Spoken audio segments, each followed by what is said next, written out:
Welcome everyone to our June meeting. Before I hand over to Liam, who's going to kind of be our host for the evening, just point out the next month's meeting we have Paolo Zino, who's going to be talking about the desktop modularization engine and his new app launcher and theming and things like that. So that's on the 18th of July. So look forward to that one. And so now I'll hand over to Liam, who will be taking us through the 35th birthday of RISC OS. Away you go, Liam. Gosh, well, thank you very much.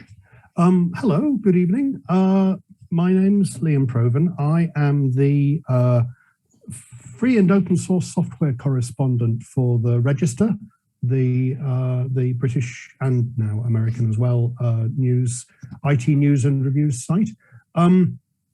About 10 years ago now, there was a chap called James Denning on a motorcycle-related mailing list I'm on called Ixion, and somebody had bought a Raspberry Pi and he'd played with it a bit, and he said, "Yeah, I don't actually want to build a weather station or a robot cat flap. What else can I do with this thing?"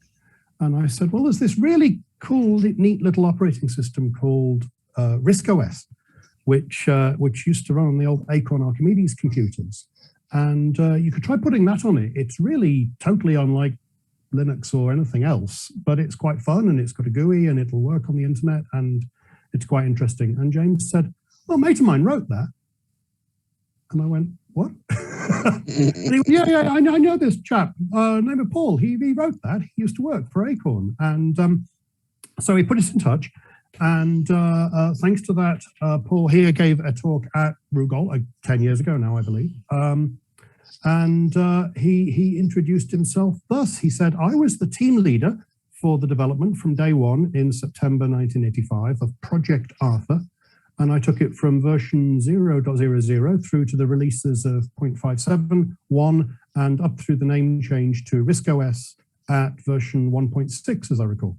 My team was composed of the Acorn Soft Computer Languages team, Tony Thompson, Core OS, Stuart Swales, File Switch and Heap Manager, Richard Manby, Graphics and Desktop, and me, VidC Controller, Palette, I2C Interface, Real-Time Clock and EEPROM, and 2 Acorn Soft Games programmers, Tim Dobson, Fonts, Audio and Utilities, Neil Rain, WIMP Manager and Anti-Alias Fonts, and 2 additions from the main Acorn parent company.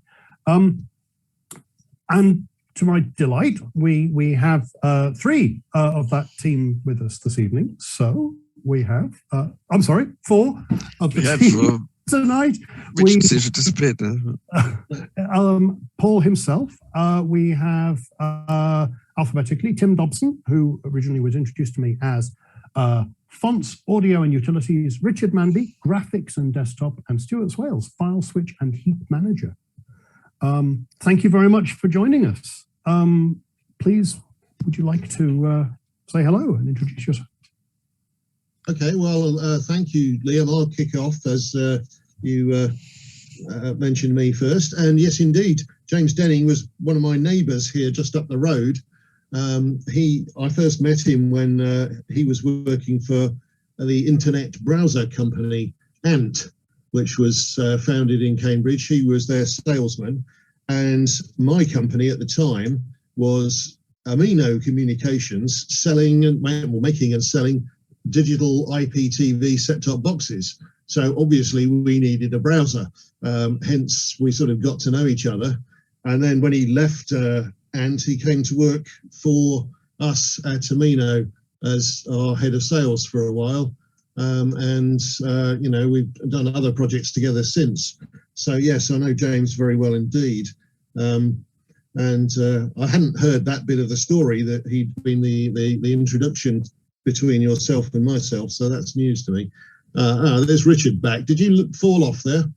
The mains went out for 2 minutes. The mains went out. Yeah.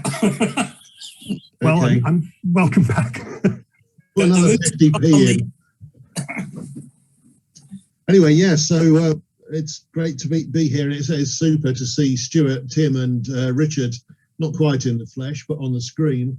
I haven't seen any of you guys for so long, what with one thing and another, with Chinese weasel flu and all the rest of it. You know, it's been a while, so we need to fix that sometime. Maybe we can proceed alphabetically, perhaps. So, Tim. Yeah, so I joined Acornsoft in July '81. Starting out writing games for Acorn Atom, BBC Micro, and I wrote half the original BBC Welcome tape that came with BBC Micro. And I wrote games like Monsters and Maze and half of Magic Mushrooms. I wrote that with Neil Rain and another chap who originally started it off. So there's my introduction to Acorn. And for the RISC OS, I can't. It's so long ago. I can't remember exactly what I was working on for the initial stage of that. I mean, I certainly worked on the 652 emulator, which was a requirement for running old BBC programs on ARM. But as to the exact timeline of when that was, I can't exactly remember. You also did all the text stuff in the VDU driver. Oh yeah, all the video control code graphics stuff in the process, the graphics control codes and stuff. Yeah, I did quite a bit of that. Although didn't you do the sprite plotting and stuff like that? And yeah, and the circles and the rectangle fills and so on. Yeah. Yeah. So joint effort. Yeah. Yeah, I remember, Tim, you sitting there testing the color command from BASIC, testing the colors that you got in 256 color modes by typing color 0, color 1, color 2, nothing but methodical. Yeah. The rest of us started wanting to stab ourselves by about 20, but I seem to remember you breezed past 128 and started doing the background colors. That sounds like me. Yeah, I remember it well. It's ingrained in my psyche. I think Tim also was, to all intents and purposes, chief bug hunter for Acornsoft. Wanted something broken, you gave it to Tim. Yeah. That's a very special gift, but strangely prevalent in some people in this business. The late great Guy Cuny used to have the analogous to the Jobs reality distortion field was the Cuny failure field, where any new piece of electronics could be persuaded to fail in alarming new and unexpected methods just by putting Guy in the room with it. He didn't even need to touch it. Not in anything other than alphabetical order by surname at the moment, but Richard Manby. Paul introduced you as the man behind the graphics and desktop. Is that yes. So yeah, I think I joined Acornsoft in 1983, I think it was, and did things like the graphics extension ROM for the BBC Micro. I also remember doing some floor turtle drivers for Logo. And then on RISC OS, the other half of the other half of the VDU driver, so the graphics bit, the circles, the lines, the triangles, and the sprites, and so on. And much later on, I did the SCSI device driver, I think. Yeah. And you wrote draw for RISC OS, didn't you?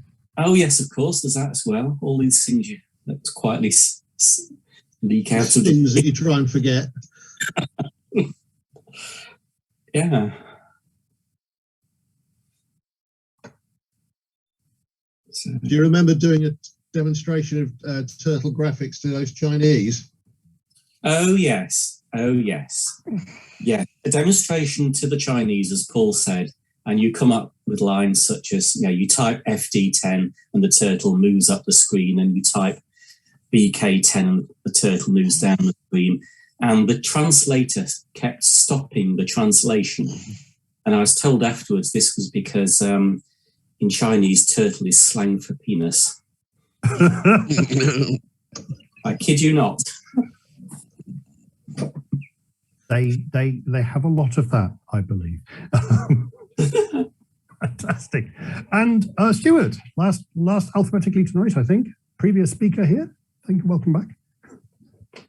I did some work with Acornsoft over the summer of '83 and on and off through '83, '84, and finally joined them summer '84 in the languages team. So I was working with Richard and Paul and with Tony Thompson, who's not here tonight, and kept developing Fortran. Never really found a market for it, did we? No, by the time we got it finished, things were moving on to RISC OS. This was Fortran for the BBC Micro to begin with, wasn't it? Yeah, it was one of those things that it was going to be a limited market because it needed a second processor, and we never really persuaded a lot of people to buy them, did we? No. And then, sort of things like the runtime library for Acornsoft C. I'd forgotten about that until last year. And then we moved on to RISC OS.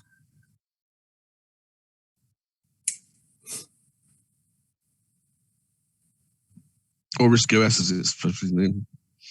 Ah. I remember that you spent a bit of time working on the stacking file store. And I remember you testing some of the recovery mode by whacking the drive with a screwdriver. That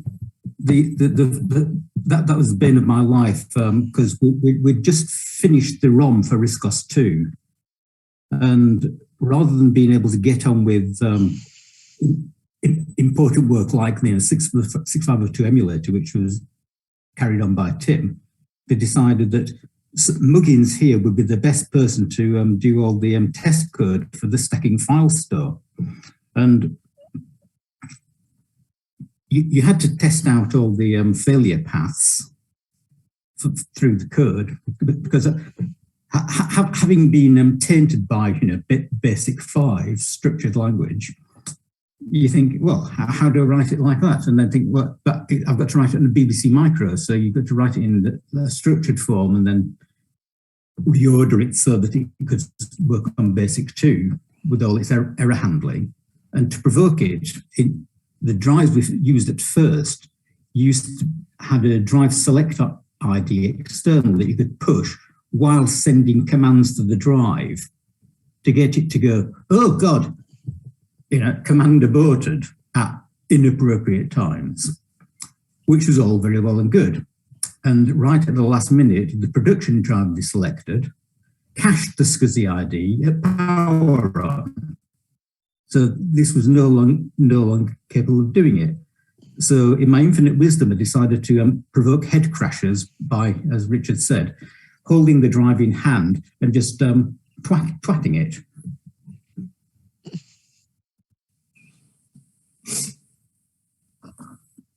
You do what's necessary. Percussive testing as opposed to percussive maintenance. Splendid. I mean, how does it feel to know that something that you gentlemen put together between you is still out there and still in use after all this time, having really outlived the hell out of pretty much any other 80s operating system? I think it's amazing to look back and think that, there was a bunch of about 6 of us, none of us over the age of 25, and had never done this before. None of us had ever written an operating system. We were the only people that were hanging around available in Acorn at the time, because we'd been up to that point doing everything on the BBC Micro for languages and games and utility programs and other such things. And then suddenly, one day in September 1985, they were looking around for a solution to getting an operating system real quick. And because of the work that Richard had done on the graphics extension ROM, which had been incorporated then into the master 128 operating system. And because of some of the work Stuart had done, stealing ARM components out of stores and building up ARM second processors, and a few of the other things that we've been involved with Paul Bond on the communicator and so on, talking about sort of possibly using a 65816 for an extended BBC micro. I guess we were sort of thought of it as people who knew their way around the BBC operating system, and hence got the job. But it was very, very strange and exciting times, and it's amazing to look back on it. One thing from my point of view, just in the last year and a half, you can't get away from this stuff. I've been updating the Archimedes basic compiler for RISC OS in conjunction with the RISC OS Open guys, Rob Sproson and others, and bringing it up to date with all the latest little quirks of Basic 5 that I didn't know about at the time. So there was a few VDU operations and GCOL options and stuff that the interpreter had that the compiler didn't know about, that came in later versions of Basic 5. So we brought it all up to date. And then between myself and Rob, we've made it work using the VFP processor, the floating point thing, rather than using the old coprocessor instruction set that was emulated and out of date these days. And it's fascinating doing it because it suddenly runs the floating point about 500 times faster than it did before as a result of this, because it was going all around the houses executing these COP instructions that caused an exception that then dug out an emulation of the old processor and blah, blah, blah.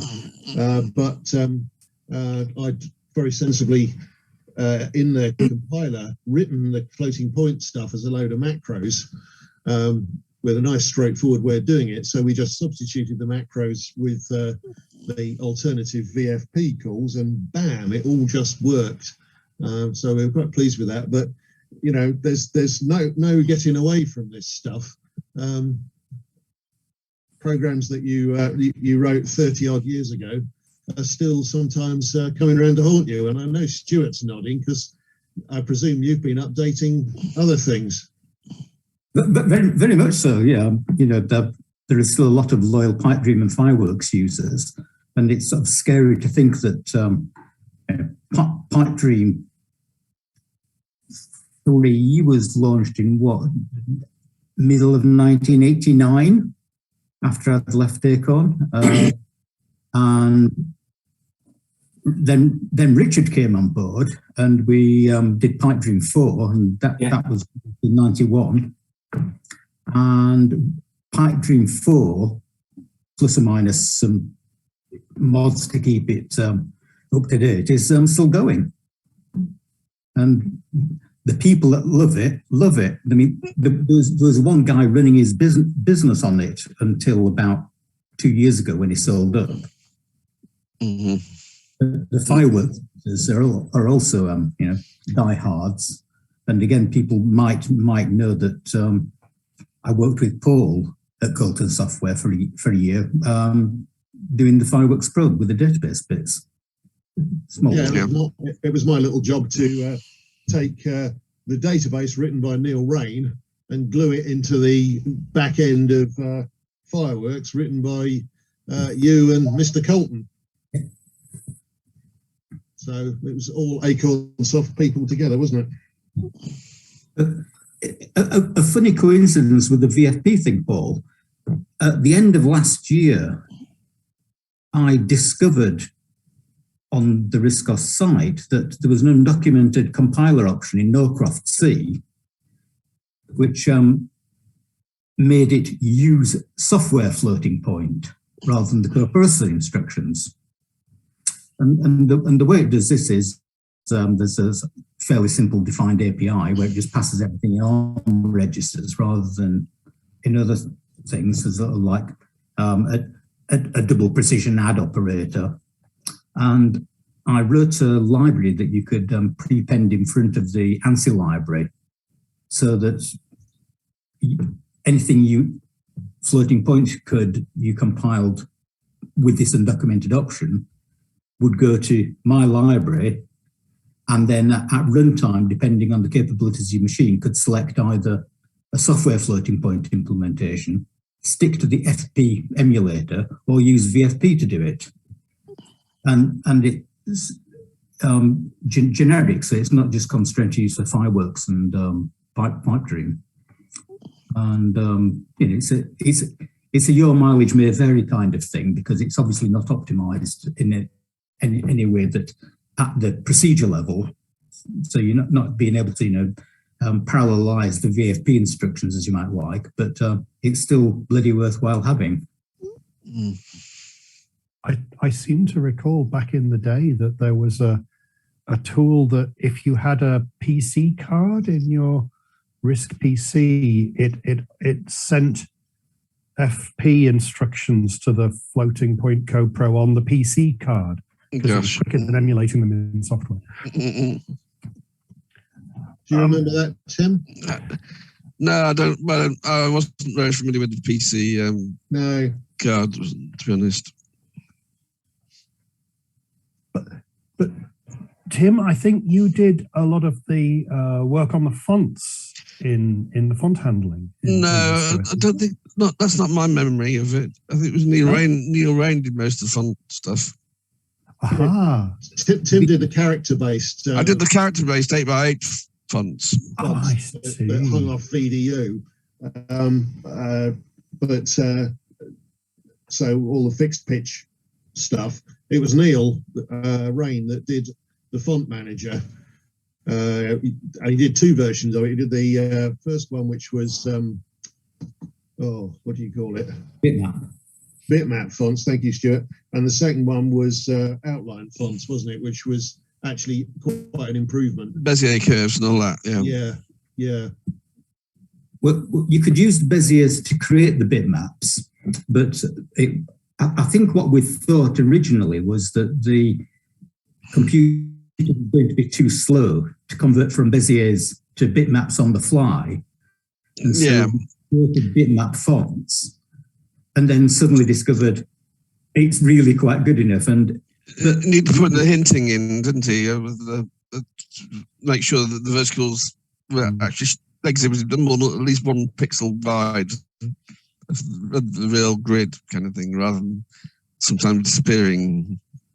And it was really actually Neil's input on the fonts, on the fancy fonts of both types, and the window manager module that transformed the whole thing, wasn't it? I mean, it was a glorified BBC Micro, plus what Neil did suddenly turned it into a full cooperative multitasking desktop with the user interface that we all see today.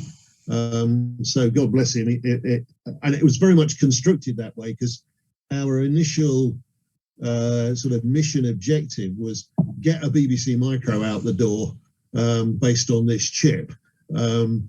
And so we, the guys here and Tony, were concentrating on that mission. And what Neil was doing was the icing on the cake separately, kind of reporting to Sophie for technical direction, and working with us and building his stuff on top of what we did, but very much made all the difference and turned what was Arthur into what became RISC OS in large measure, although everything underneath remains the same, but what Neil did turned it inside out. It was absolutely the cooperative multitasking and stuff, and the window manager and stuff, all that kind of stuff. Yeah, I remember standing at the coffee machine when Neil explained that idea to me. He said, look, we've got this window manager, and if we just decide that when you call the window manager to get yourself set up, instead of returning straight to you, it might completely reorganize memory using the MC controller, move things around and then call somebody else instead, or eventually maybe coming back to you. And your first thought is, this is insane. And then after you've listened to him for 5 minutes, you think, God blimey, this is clever. And I said, right, go ahead and do it. And well, you know, he did. Amazing. And that's when you end up starting the clock application 100 times on the screen and seeing all the clocks all the way around, filling the whole screen. All running. Yeah, I remember you and the clock application. That was the killer punch that knocked out the competitor ARX out of the race, wasn't it? We had a board meeting and there was going to be a showdown to present what ARX was able to do. And they went first, and then we presented what Arthur, as it was then, could do.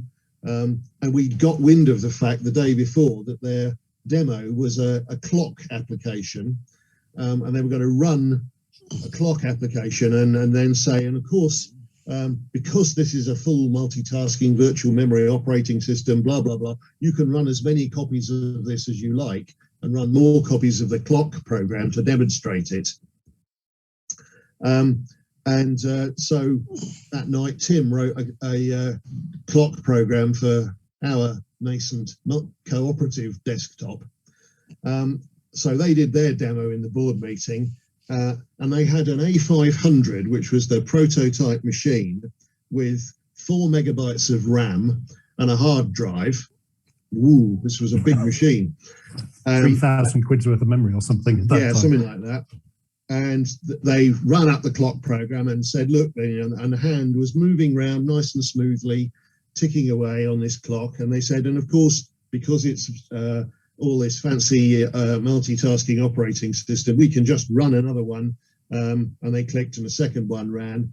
And they said, and the RISC OS, well, the Arthur guys, you know, can't do this because it's single tasking and it really won't be able to do this sort of thing. And they ran a third one. When they ran the third one, suddenly it all slowed down and the second hand started ticking on each of the 3 clocks about once every 5 seconds each, because it started swapping virtual memory onto the hard disk, because 3 clocks was too much for the 4 megabytes of RAM that they had. Anyway, their demo was over. We ran on a production 500 kilobyte machine, whatever it was, I can't remember the number, 315. 300 or something. Oh. Yeah. 305, I think, was the low end. 305, that's it. With no hard drive at all, just the floppy drive, booted up in a trice, because RISC OS does, ran Tim's clock program and said, well, we can do a clock program. And they were sitting there smug going, yeah, but you won't be able to do 3. Well, we got to 19 and they were still all ticking smoothly because it only ran in a few kilobytes each for the instances of it. And, you know, well, ARX got dumped and we got told to get on with it some more, didn't we? And that's the clock demo program. Was that already in a ROM, running in a ROM or an EEPROM or something at that early stage? The operating system was in the ROM, and so we had it running in a modest graphics mode, and we had, you know, most of that 0.5 megabyte of RAM for running as many copies of BASIC as we could fit. But yeah. And Richard, am I right in thinking that the graphical desktop was a large part of that was your handiwork? In Arthur, yes, because I had a few years earlier done a little demo desktop which was shipped with the Master Compact. So I think it would do a little clock, and it had a little notepad and calculator and a calculator, and that was used as a simple front end on the Master Compact, and then that was expanded a bit. Paul and I both worked on that and expanded that somewhat. Again, all written in BASIC for the first Arthur machines. It was very much aimed as a demo program of what the window manager could do. But as with all demo programs, it escaped into the wild. In fact, people thought, crikey, this is just what we want to show. It really shows the capabilities of the machine, and made us put it in the ROM so that you could boot it up into it. But very much the case that this was a demo, and I sort of learnt at that point, you've got to be very careful writing demo programs, because they have this people will ship them becoming product. It escapes from the lab. Yeah. So in your talk last time, Paul, I think you said, I've not got a photographic memory or anything. I've got the transcript here. You said in Windows 7, the box around the icon indicates that the program's running, blah, blah, blah. Apple acquired the dock from Steve Jobs' Next Step OS, which stole it from Acorn's Arthur operating system of 1987. Damn right it did. So who do you think wrote the original icon bar then? Was that your idea? That was the icon bar was my idea. We were sat in a meeting room trying to decide what we wanted the window manager sort of desktop to look like. And I was familiar with things like Gem and some of the Atari and Amiga DOS user interfaces, and of course the Apple Mac, which was the gold standard at that point. And I thought, right, well, the Apple Mac of the day has the best Windows icons mouse pointer interface. It ran with a menu bar across the top of the screen where it was textual menus. And if you wanted to, when you flipped from one application to another, the current application effectively replaced that text menu bar at the top with drop-down menus. So I thought, right, if we want to avoid getting sued by Apple, we've got to put the bar at the bottom, not the top. And we better make it pictures, not words. And hence the current RISC OS icon bar was invented for those reasons and those reasons alone. Excellent. And I decided we would put things on the left of the bar and other things on the right-hand side of the bar, and they would sort of grow inwards from the two sides, and that we would have utilities on one side and applications on the other. So utilities meant things like the hard drive icon, the floppy icon, the system icon, and then all the applications would put themselves the other side. So things like Paint and Draw and View Sheet and Pipe Dream and all those things would go on the other side. And very noticeable that the idea got copied into Microsoft Windows, except they were totally confused about what went on the left and what went on the right, because no one had ever explained that idea. So stuff appeared everywhere, and it still is. And now they've got some in the middle as well. I'm looking at it here now. I've got a weather icon on the left. I've got the loudspeaker, the microphone, and antivirus stuff on the right. And then I've got the applications and the file manager in the middle. So there's just no rationale as to which things are services and which things are applications and where they live. But it was very much, I think, a lot of these ideas went over to Seattle with a colleague of Stuart and mine, Dave Dvorak. Dave worked on and was very active in developments on RISC OS. He worked with Stuart, myself, and Mark Colton on things like Pipe Dream and Fireworks, and loads of other stuff that he did as well. But he then left and went to work for Microsoft. And it was shortly after that that suddenly this sort of Windows started growing all these things like pop-up menus off the right-hand button in the middle of the screen and the icon bar at the bottom, instead of working, in the ways of the early versions of Windows. So bizarre. They still haven't figured it out, that they still can't do file open and save boxes. They can't do drag to save, which is the best thing in RISC OS that no one else has ever copied. And it frustrates the heck out of me when I try and use Windows, that you can't just click file save, pick up an icon and drop it into the filer that you've already got open. where you loaded it from in the first place, but you have to go through some stupid browser file browse box, just like the original Windows. They've not copied that bit yet. They obviously didn't have their design decision meetings in the right arena, did they? We just went down the pub and had chat to Neil about how we do things. I want to share some data. Well, you could just drag it from there to there, couldn't you? Yeah, let's do that. There is a law of software systems design or something which says that the design of a complex system ends up accidentally or inadvertently modeling the structure of the team that built it. And apparently team going down the pub is a good management model.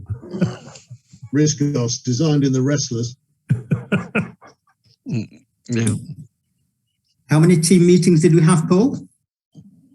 Official team meetings? None, I reckon. We had no weekly meetings. We had no sort of inconvenient management interference. We just threw the rule book over the side and got on with it. And that is the way to do it. Actually, with a close-knit team like we had that knew each other, and you know, we got all the help we needed from other people like Hugo and Brian and Martin Clemos and loads of other people, all, you know, joined in and did their bit, but the core of it was just left to us to get on with, which was brilliant.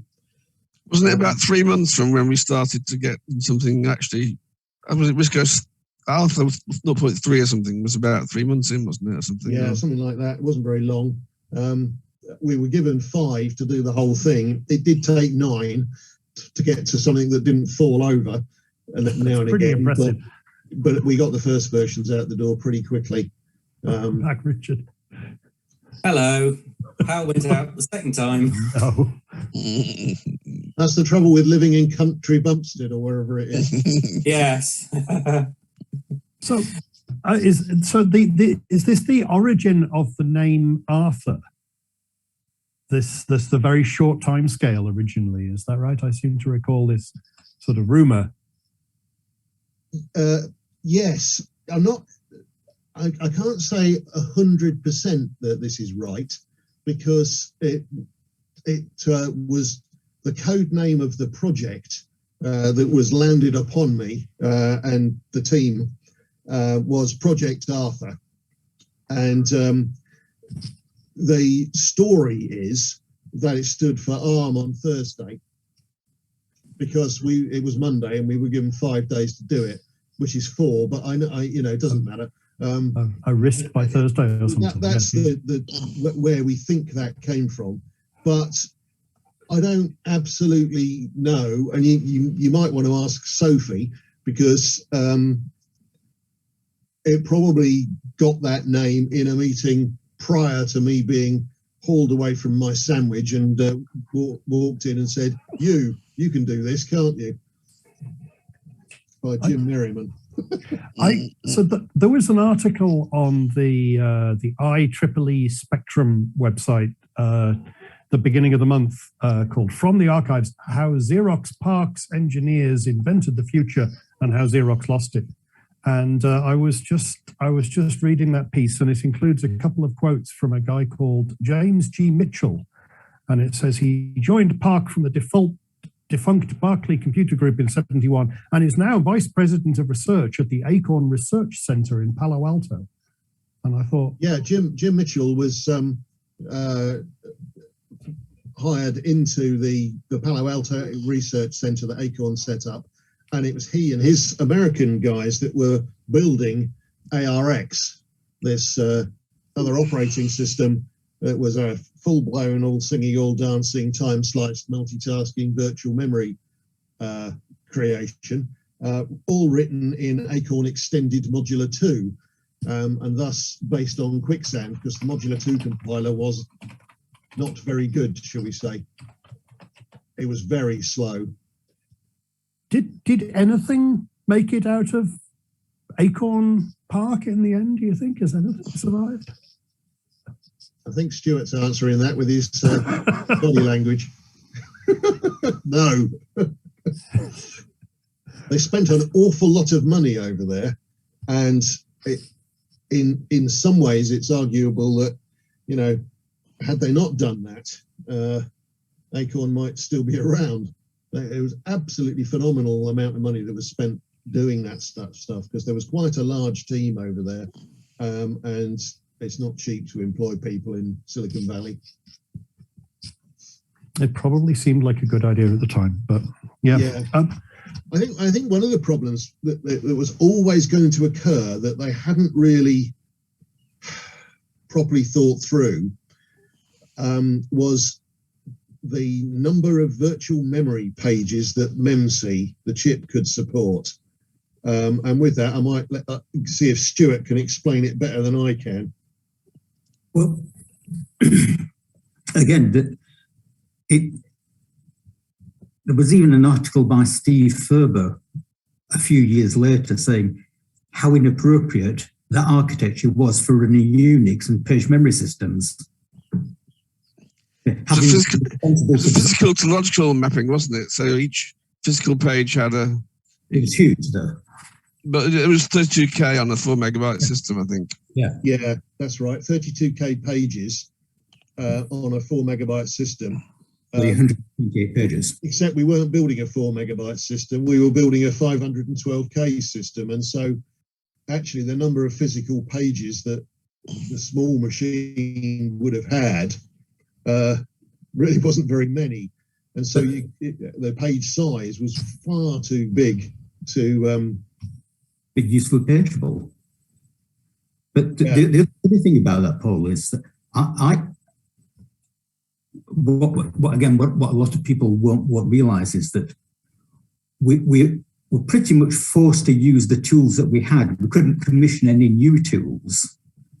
You know, we had an assembler, and it was written in Modular 2, and that was it. And so we had to provide a runtime system that could operate, could run, because we didn't want to cross-compile, we wanted to be doing native assembly from the get-go. Yes, absolutely. We had no compilers whatsoever when we started writing RISC OS. We had BASIC that Sophie had ported, and we had the assembler as the only tools. You've forgotten BCPL. Oh. BCPL.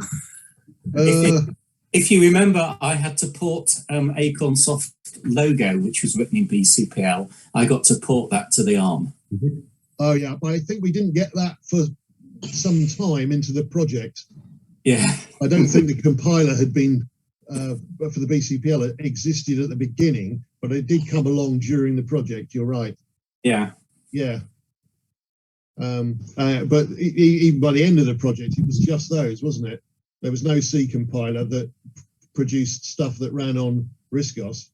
Not on Arthur. There was a C compiler for RISC OS 2. Eventually, yeah. But after for the whole of the sort of first year and a half of existence of Arthur, we didn't have a C compiler. So but I think what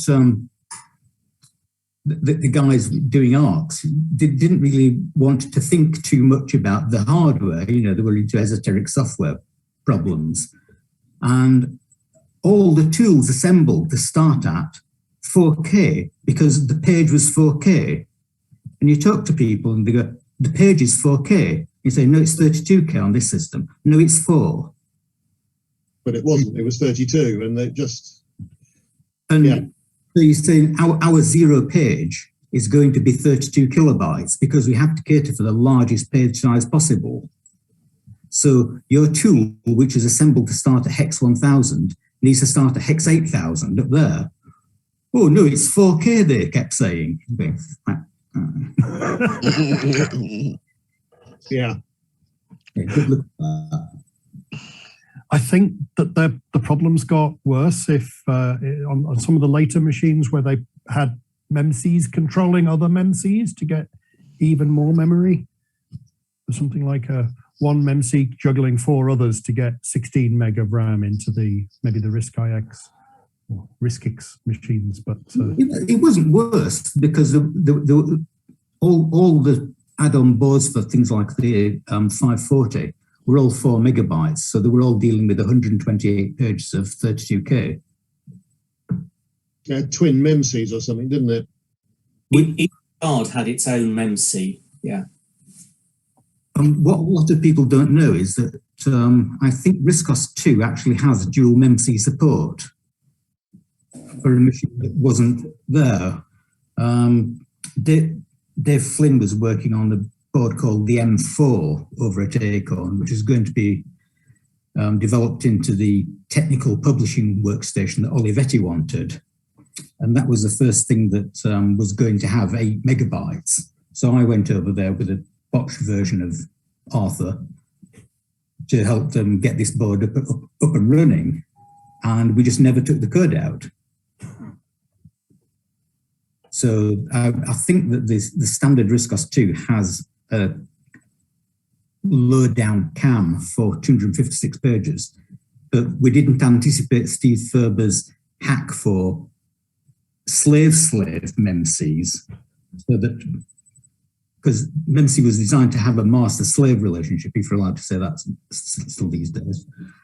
But you could then master-slave off each one of them, and therefore you could have 4 MEMCs. And did you not do that, Tim? It vaguely rings a bell, but it's mostly lost in my cache, I'm afraid. It's basically one of the few differences between RISC OS 2 and 2.01 was the support for more MEMCs. Because you were doing stuff like the A3000 keyboard around that point, I think. What was special about that? I mean, that the computer was built into the keyboard, but I don't know how the keyboard was connected. Well, in their infinite wisdom, they decided to actually change the microcontroller on the keyboard. They put an 8051 keyboard controller, and I wrote the software for that. In fact, I wrote an 8051 assembler for, was it BBC Basic, I think? Or was it, no, it was as a macros, wasn't it? It was as a macros. Yeah, so I wrote an 8051 assembler and assembled my code like that. Pete Watkinson was in charge of the hardware on that, I think. What, I mean, do you think that do you feel the same nostalgia for the era of relatively small and simple operating systems from back then that I think is what motivates some people for their affection for older systems? The fact that it's a human scale, and you can understand what's going on, where no single human understands any modern system in its entirety. Yeah, I think so. I just saw somebody posted in their chat a question which goes actually to the heart of that. They asked about the inflatable dinosaur, and in fact we had no source control system, so we were each working on our own set of sources on our own machine, and then we had a server, and you uploaded your source onto the server when you thought it was good. But of course there were some shared files, so some of the system header files, for example, and the way that we dealt with who was editing what when was either you shouted claim header that system at the top of your voice, yeah, and nobody objected, then it was yours, or you had to have one of the inflatable animals on your desk in order to be allowed to edit certain files. So there was an inflatable dinosaur, and there was an inflatable pink flamingo that both represented different things, as in, why has that pink duck only got one leg?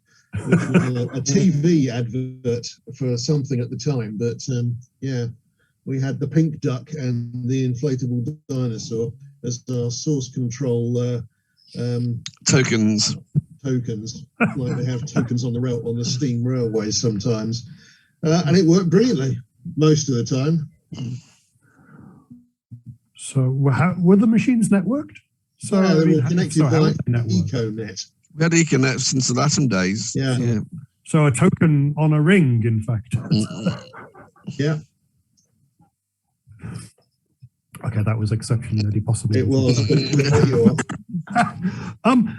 We have some other questions in the chat, which we may as well have a look at some of them as we're going. At the time, what language did you want to write RISC OS on rather than assembly? I know you misunderstood. We were all dyed-in-the-wool assembler programmers. Yeah, I've never written in anything in C at that point. We're perfectly happy with it. Thank you very much, because you knew where you were. BBC Basic Assembler, in fact, wasn't it? Or did we? I can't remember. Did we? No, we had a version of MASM. Oh, right. For it that John Thackeray had produced, I think, to do most of it. But yeah, you could use BBC Basics built-in assembler, courtesy of Sophie, for that as well, for little bits of it. I tried using Modular 2, and God blimey. I tested the graphics routine. It was, if you're in a sort of 640 by 256 graphics mode, which a lot of the BBC style graphics modes are and were, then if you want to work out where a pixel is on the screen, you have to do a multiply by 640 and and an add, and 640 is hex 280, and so you can do that using bit shifts and ORs without any multiply instructions or anything. And so it's about 6 lines of ARM assembler to do the calculation to get the memory address. The Modular 2 compiler produced 27 ARM instructions before it went BL general multiply.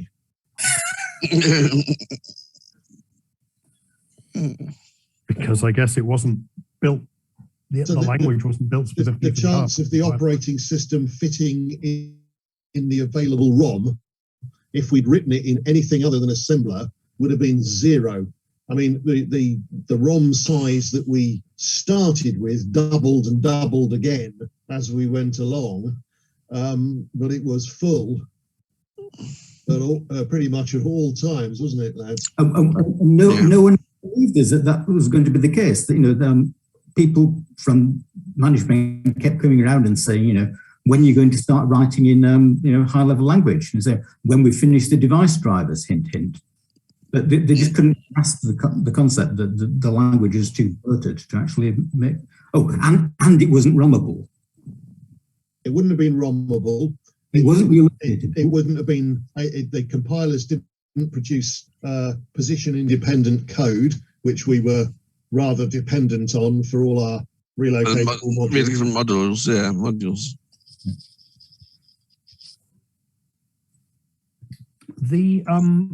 There's another question in the chat from Doug, but I'd sort of maybe generalize it. He said, was there anything left out of RISC OS when you worked on it that you would have liked to have included? I mean, looking back, I presume that you're happy with the fact that it worked, it shipped, it sold a lot of computers, and has still survived. Well, I think we seem to have lost Paul. Yeah.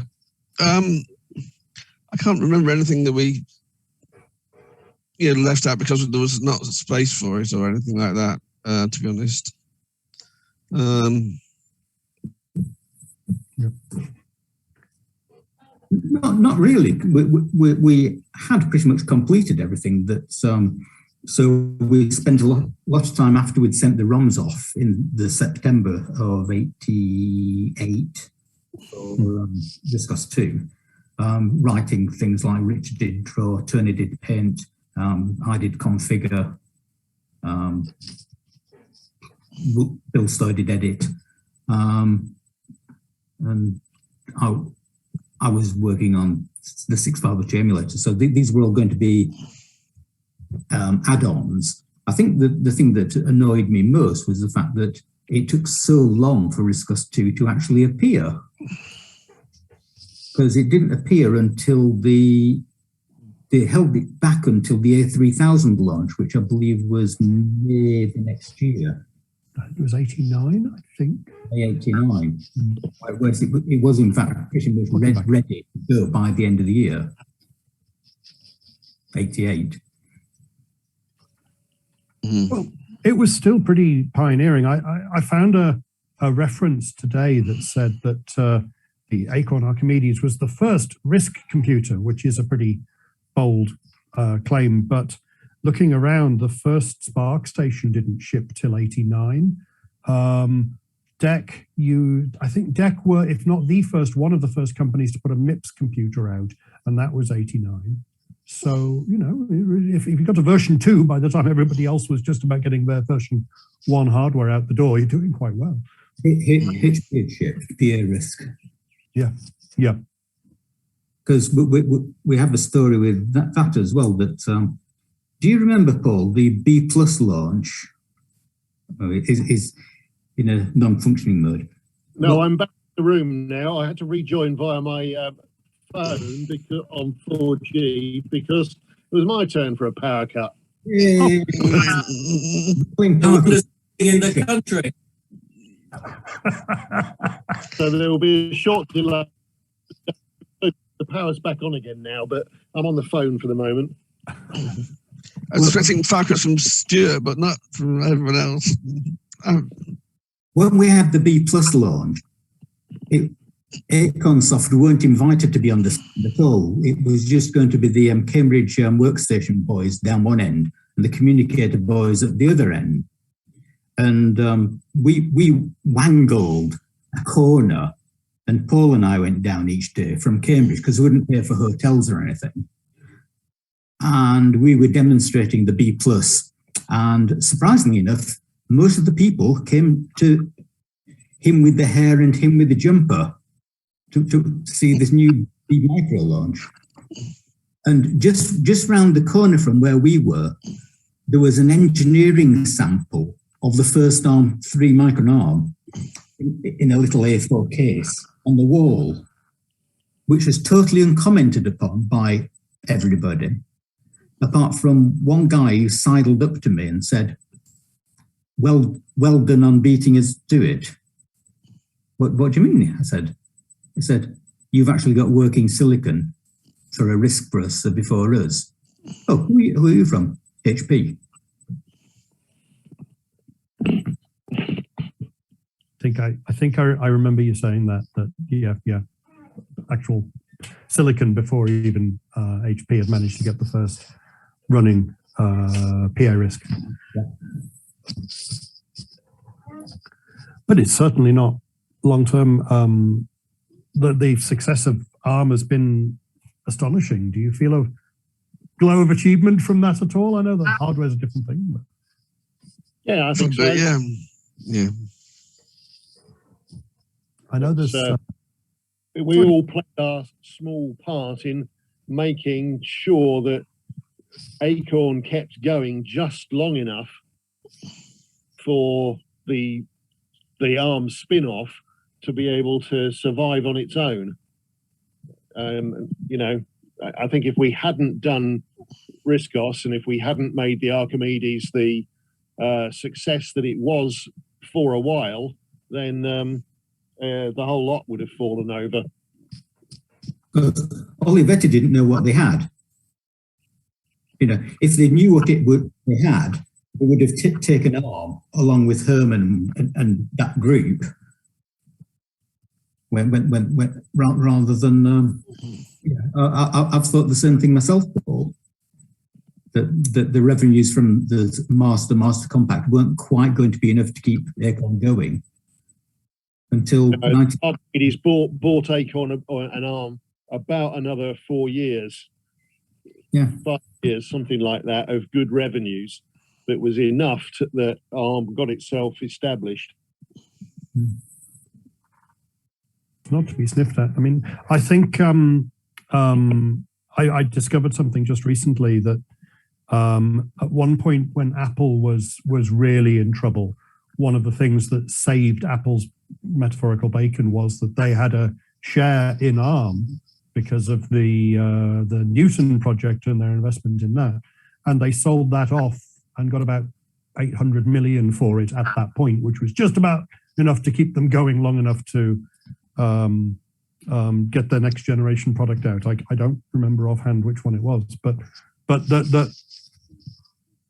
this spawn of Acorn should be worth so much that its share saved Apple a decade later is pretty good going. Wasn't it the iPod that helped to save Apple? That was quite a lot later. They narrowly scraped through and survived multiple times from various failures. I don't remember when the sales of their share in ARM were, but I think it was around the time that they were trying to get the first PowerPC Macs out the door. 96 or 7, wasn't it? Because they'd launched this, the exemplar thing with Acorn as a joint educational venture somewhere like 93 or 94. I still got the t-shirt from having been cajoled to attend one of these meetings where they said, why don't you make everything cross-platform between, RISC OS and Mac? I think Exemplar was still going in about 99 because I think they shared an office with Element 14 for a while. It was a separate joint venture. Yeah. I think. It was the one of several. I mean, VLSI was one of the companies behind ARM as well, I think, wasn't it? VLSI Technology, yeah. Yeah, they were making the chips, and I think it was the shares were divvied out something like 10% to VLSI, 40% each to Acorn, and 10% between 40% each between Acorn and Apple, and then the 10% was split up further between various Acorn employees, ARM employees, etc. To begin with. We have another question I quite like in the chat there, which is Andrew. I think you may have possibly missed some of the earlier part of the talk about Microsoft licensing the Icon bar. Yeah, no, I think that was just nicked. But if Acorn had tried to outsource or maybe open source RISC OS as they did with the ARM at the beginning, do you think it could also have been more successful? Other vendors making RISC OS machines. I don't know. It's a difficult one, that one, isn't it? For the ARM-based machines, you mean? Or? Well, there were, once ARM was a separate company, there were other people making ARM hardware, but I don't think anybody ever made RISC OS machines until Castle Technology and so on. Yeah, the micro digital and things like that. Oh, that's true. That was, yes, I'd forgotten about that. There were a couple, weren't there? Yeah. Also at SoCs. My friend David Atkins, you mean? Is it true that Sony approached Acorn to license RISC OS for a new games console, but Acorn declined? That one's new to me. I think it is, yes. And I think Sinclair, in fact, I know Sinclair approached Acorn to license it to build what would have been the, it was called Project Sterling, as in sterling silver, and it was a machine that Clive wanted to build, which was essentially an iPad. Mm-hmm. And that was in 1990, I think. No, 1989. 1990. Maybe. We built effectively an iPad. We built something called the News, which was some EU-funded project to put a newspaper, electronic newspaper out. So it had a colour screen that was about A4 sized, but it's over an inch thick because it had C-sized rechargeable batteries in it. But it ran RISC OS. It ran a piece of software called Macromedia Flash, and the news shipped rendered by Macromedia Flash, and it was supposed to be able to download your newspaper overnight via some sort of dial-up modem and your paper would be ready for you in the next morning. Futuristic stuff. It should have happened. It really should. I long thought that Acorn neglected the notebook niche a bit for having a capable, powerful computer that didn't need cooling fans and so on. What happened to the Active Book Company, Paul? Do you remember that?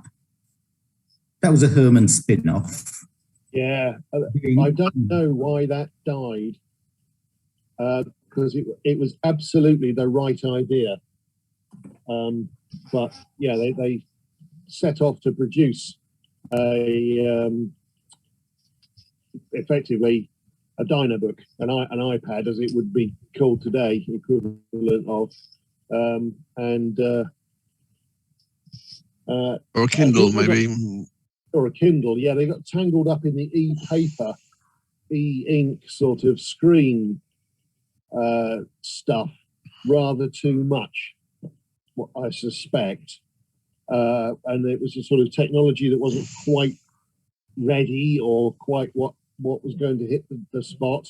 But as with everything, I think more investment would have kept them going, and they might have been going long enough to for the technology to be the right thing at the right time. But yeah. Less investment into Palo Alto. Question you should ask Herman, really. Because that was another return to origins story. Because I remember going down with Mark Coulter even sometime in '91 in Market Hill. Yeah, that's right. They were in Market Hill, weren't they? Oh, foray. Yeah. Mm-hmm. All right. Didn't remember. Down the dusty corridor, up the spiral staircase, knocked twice and asked for David.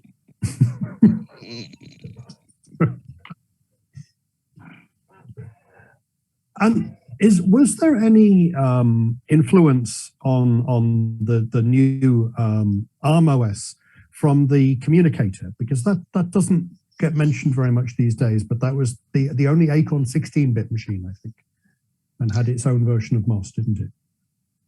Only in that got the communicator was the 65816, a 16-bit machine. It had its own operating system, and that was developed by Paul Bond and others. I worked on that for about 3 months before I joined the ARM project. Tim worked on it, yeah. And I remember Stuart, myself, Tony Thompson, and Paul Bond, and possibly you, Richard, I don't know. We had an all-night session round at Paul Bond's house once, producing a report saying that actually Acorn should consider making a sort of super BBC Micro based on the communicator at that point, and developing an operating system for it, and that we could port over onto it quite a lot of the 6502 applications, such as View and ViewSheet and some of the compilers and so forth, relatively quickly, to run in a larger memory footprint, a sort of 256K or something of addressable memory, much larger than the sort of 6502 could cope with anyway. And we put that report in, and I think it was fairly well received. I think it was because of that we got asked to do the Arthur project. Between that and the work that we'd done on the graphics extension ROM that Richard did, and the stuff that Tony did on BBC Basic, where he made it work with an inverted memory map into sideways ROM, if you remember, the BAS 128, which Sophie said was impossible, but Tony did it anyway in about 3 weeks, and made it so that BBC Basic could address a full 64K of basic program for the first time. And that sort of, those three things sort of made it such that it sort of built the reputation of our little group as being able to do hard things. Whereas before that, it was a certain amount of sort of, well, Acorn Soft just writes games, doesn't it? No disrespect to you, Tim, but yeah, we were seen as producing toys rather than serious stuff a little bit. And I think that those three things really changed it. So the influence of the communicator was that it was the machine we didn't build because we built the ARM instead in the end. Yeah. Well, I think it did ship, didn't it? There were some out there. It did, but very much as a dedicated special thing. Tool for business, wasn't it? Kind of thing, yeah. The BT and only BT. It basically had one customer. And I never really understood why all the effort of designing a whole computer on a new architecture made sense for just one big customer. I suppose they thought BT were going to buy millions of it, but of course they never did. I think I heard a rumor that I can't remember from whom, but I wouldn't name them if I could, that Castle managed to get the Ionics computer out the door because a single big customer wanted lots of modern RISC OS machines, and that single big customer was actually BT and committed to 5,000 units or something, and that's why it was worth building a whole new machine, which is probably why the operating system is around in its open source form today. But so big, probably heavy users and big customers. I think one thing that was useful with having worked on Communicator was that it was going to be essential to, when writing a new system, if it's going to be a new B, is actually keep it compatible, have things like OSBytes. You know, our reference material writing Arthur was the advanced PRM, whereas the Communicator and just had subtle differences that you had to think a bit more when porting software to it than like OSByte 242 whatever. Can I just point out that I've still got this on the shelf? Yeah, as do I. Right here, next to my Raspberry Pi. I think mine's in this box over here. Good bit out. I mean, as Richard knows, because Richard worked with me latterly on stuff for Amino Communications when we produced little set-top boxes for IPTV. When I needed to write an operating system for an 8-bit micro to build the I/O controller for our first designs, that's when I used that book again, because I thought, well, how should I structure this? And you look it up in the advanced user guide. Oh, that's how the Beeb did it. We'll do it like that then.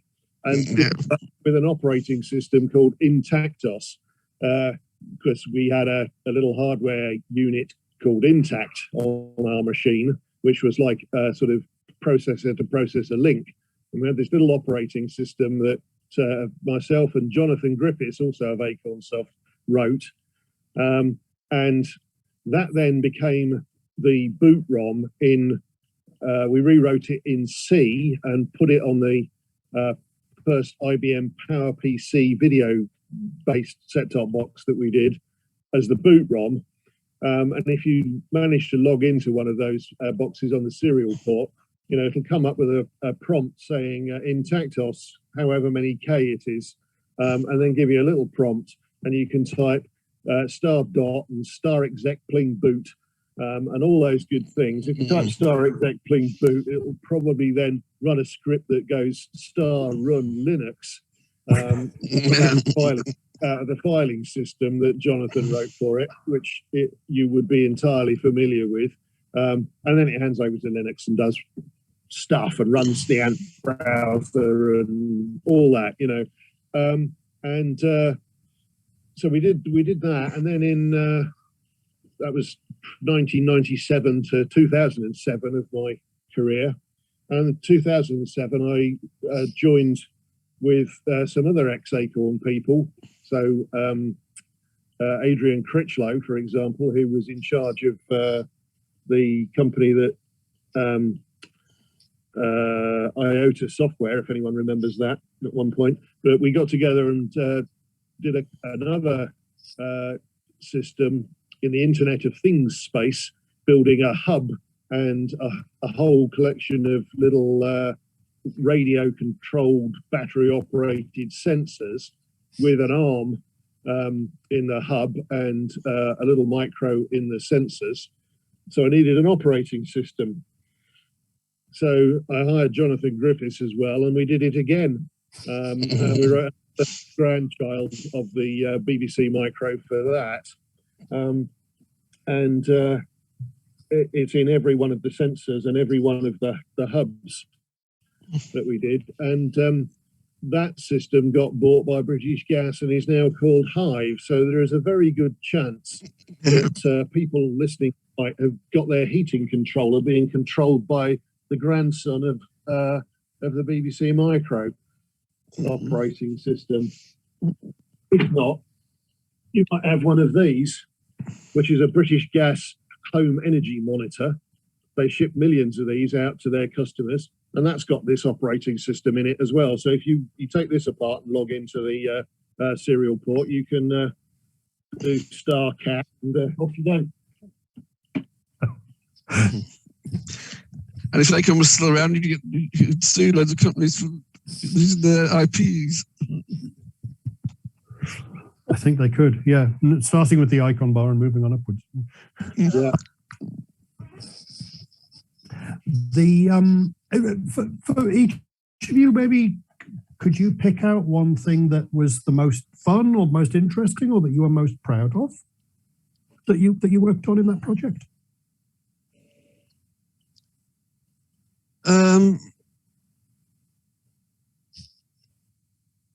Favorite for module?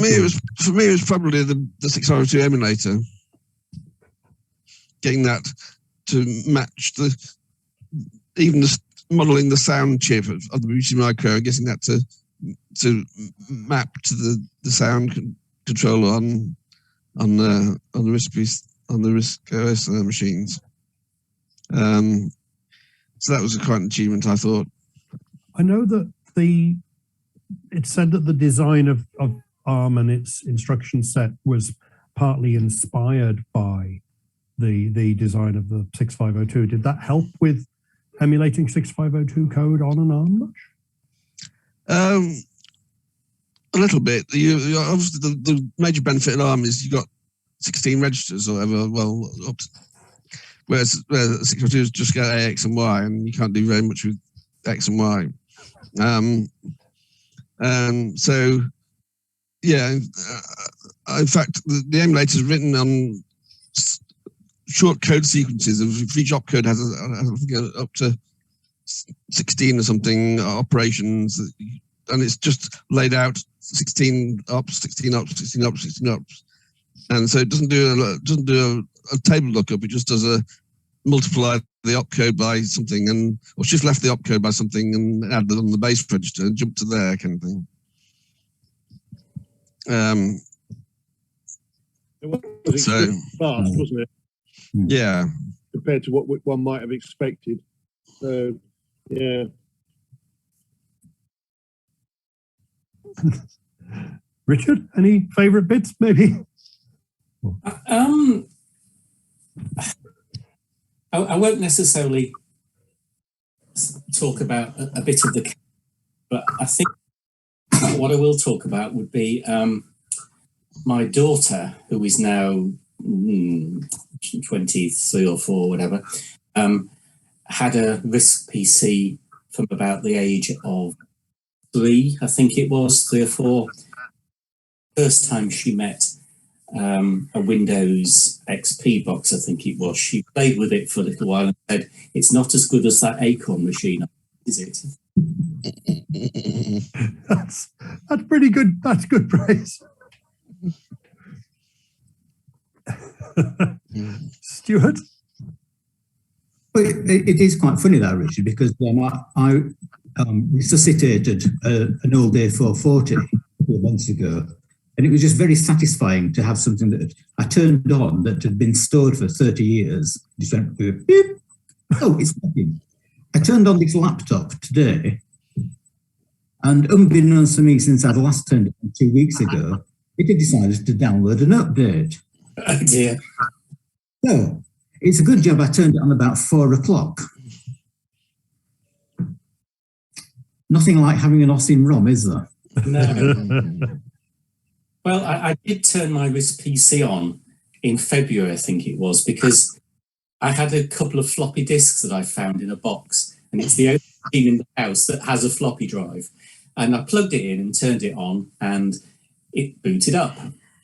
And it even had more or less the correct time. I think the clock was a minute or two out, but not by much. And I managed to, read my disk and, transfer the data onto a zip drive that had got fitted to the machine, and then walk that over to another zip drive and read it in on the Mac. But yes, I was quite impressed that it just started up. The clock battery hadn't leaked or anything. That's killed so many old computers now. Yes. Clock batteries and capacitors going pop. Yes. Yes. In terms of, I think the most significant thing that I might have done with the RISC OS architecture was the concept of file switch. That on the BBC Micro, you could only have a current filing system. So if you're trying to transfer files between ADFS and the Ethernet, it was just a pain in the arse. Oh, start ADFSing, load up some bytes, star net, send the bytes. And so the idea of, RISC OS Alpha doesn't really have a current filing system. It has something that claims to be a current filing system for the user's convenience. If you just type something without a filing system prefix. But the idea was that, we were going to have enough memory to have all the filing systems available at once and have open files on them and just swap between them transparently. And the way we implemented it meant that one of the filing systems that we implemented was HostFS, so you could actually access the ADFS Winchester drive on your BBC Micro via a tube module, which is how we got things going. Yeah, I love that in the controversy about RISC OS versus RISC OS. I've never heard ADFS pronounced before. In a pronunciation thing, I was speaking to Tony Thompson not so long back, and he said that who works for ARM now, and many years ago they were advised to change they have an official pronunciation for FIQ because they did some presentation in Germany and kept saying FIC. Mm-hmm. Yeah, this happened to a computer game called Vixen around in the 80s as well, as I recall. Under this FIQ. And this strikes me as quite a good question, actually. What's your main daily operating system today? Windows. Well, actually Windows, but I'm running VNC to Linux box. So okay. Richard? Well, if you'd asked me this question 3 weeks ago, I would have said Windows 10. But as I retired at the beginning of June, there's now not a Windows machine in the entire house. And I'm conducting this call on an iPad. So I probably use iOS on my phone the most often, and I use my iPad, and I've got a Mac Mini. So there's no Windows stuff here, Governor. Stuart? I'm going to say daily driver is Windows 8.1, but I still do want to work using Linux, which is mostly on VMs. hosted on either that box or a Windows 11 box or a Debian box, which is sat by the side and have a physical KVM switch, which has also got an ARM X6 attached to it. Bit of everything. And Paul, now that you seem to have got your desktop computer back. I have rebooted my Windows computer and it's reattached to the internet. It only took half an hour or whatever it was.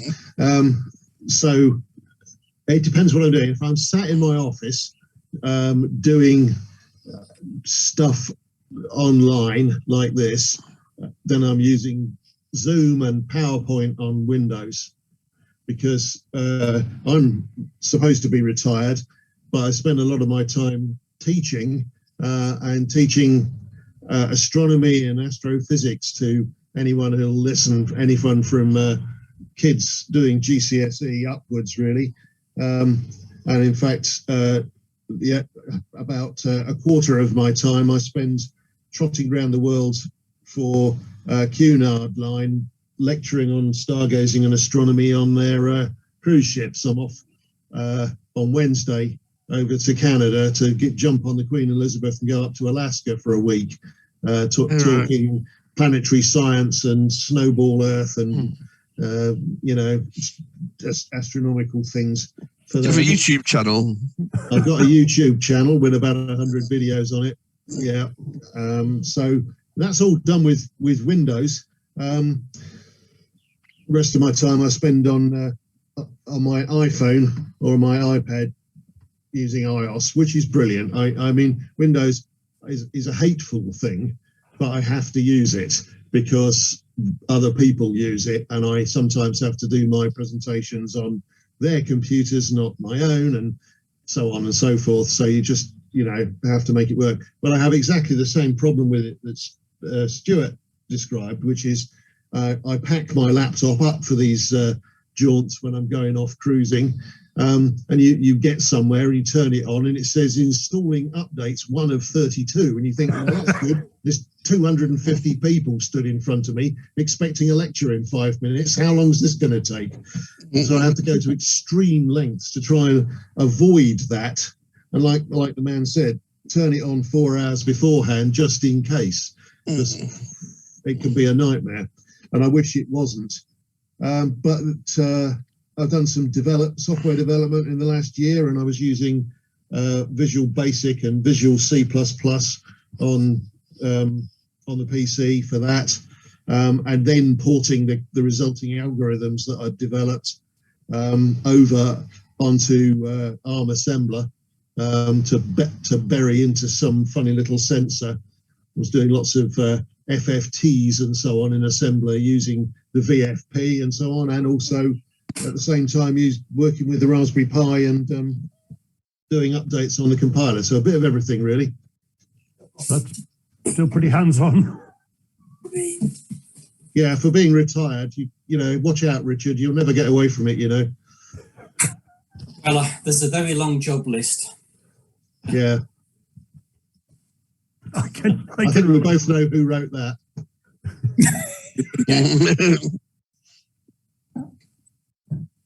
And Nitrix in the chat has got another one. If you could update or change any part of RISC OS today, what would it be?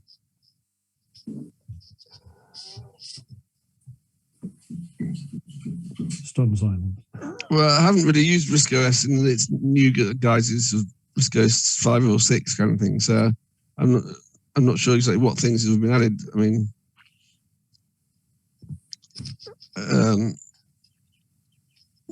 ever tempted to go back and, I don't know, contribute to the open source stuff or something?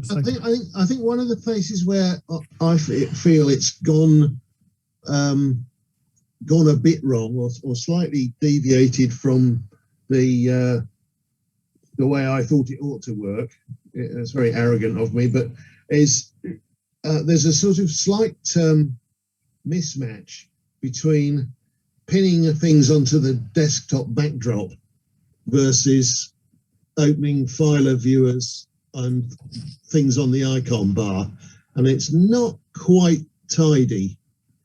there are some things that you can do when something's pinned to the icon bar, some things you can do when it's pinned to the backdrop, and they're not. It's a bit confused.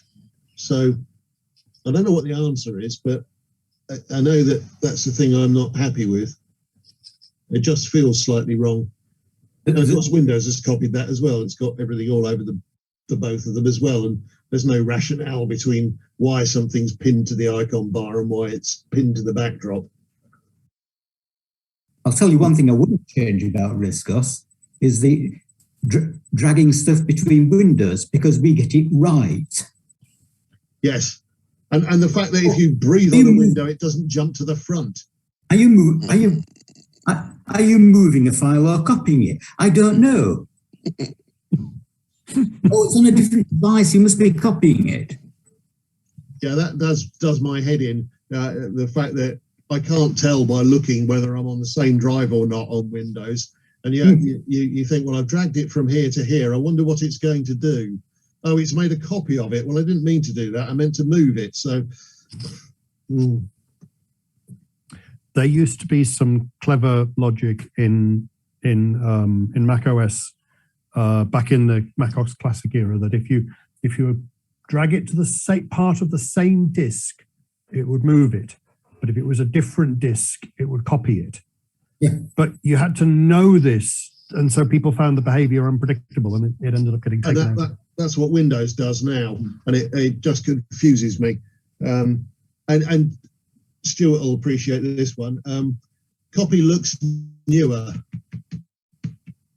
Please, can I have copy looks newer, so that I can take all the files that I've got on my sort of primary development machine, copy them into Dropbox, and have it just do the right thing. So it only copies the new ones, and it has a look at the dates, and it sorts it all out, which Star Copy on RISC OS does for you.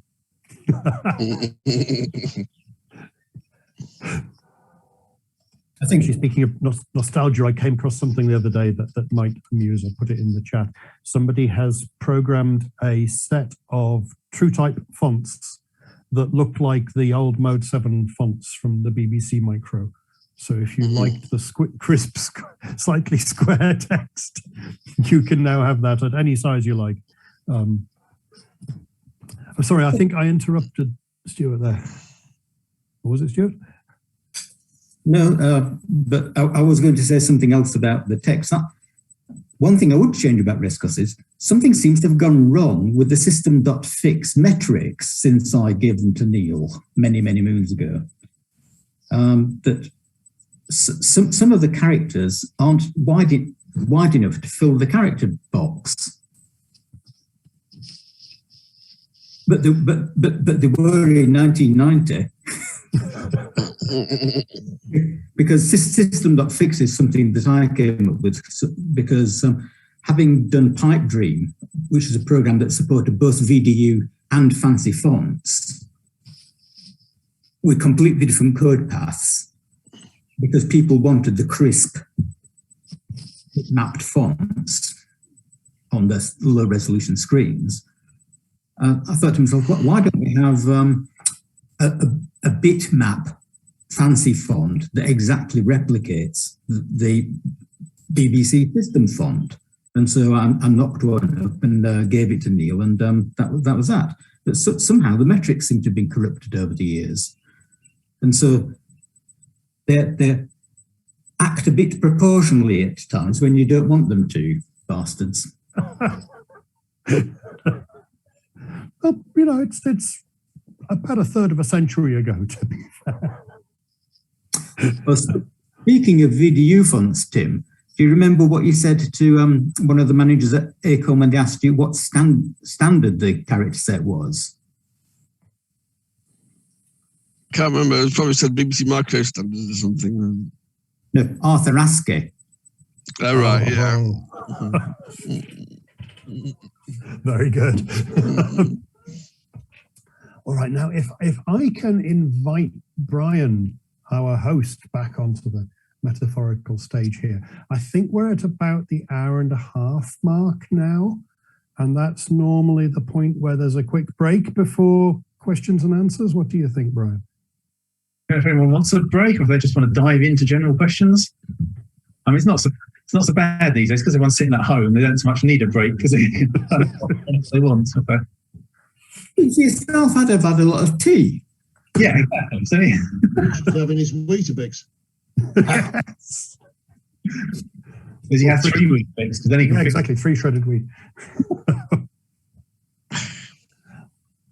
Okay, so I can go back through some of the questions in the chat then. So I like that Brian himself said, were there any requirements that were handed down from Acorn or sort of BBC management saying, other than make it a bit like the BBC Micro?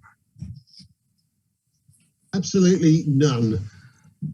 I was invited into a meeting. There was Sophie and Jim Merriman, the technical director, Herman, a couple of other people in there, and they said, you and your Acorn Soft Languages guys, you're not doing anything, are you, at the moment? And I said, well, we're doing this and that. And they said, oh, well, none of that's important. We want you to write an operating system for the new ARM computer.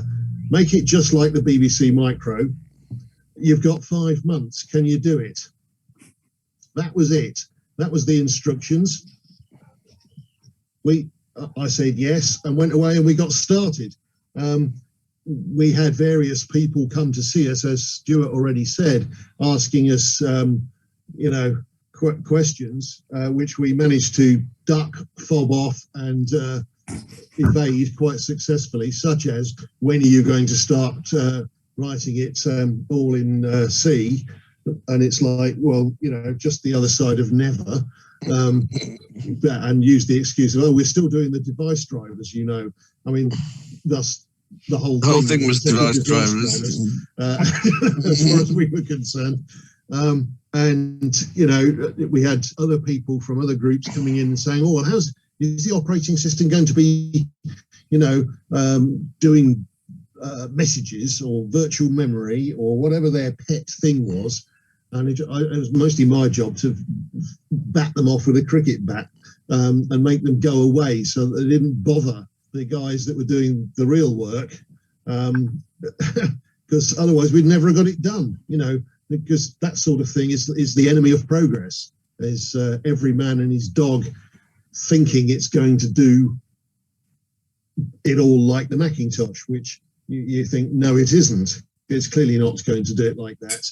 Don't be ridiculous, for all the reasons that we've talked about. If we are constrained by the target hardware of initially, it was even considered that we were going to do a 256K machine.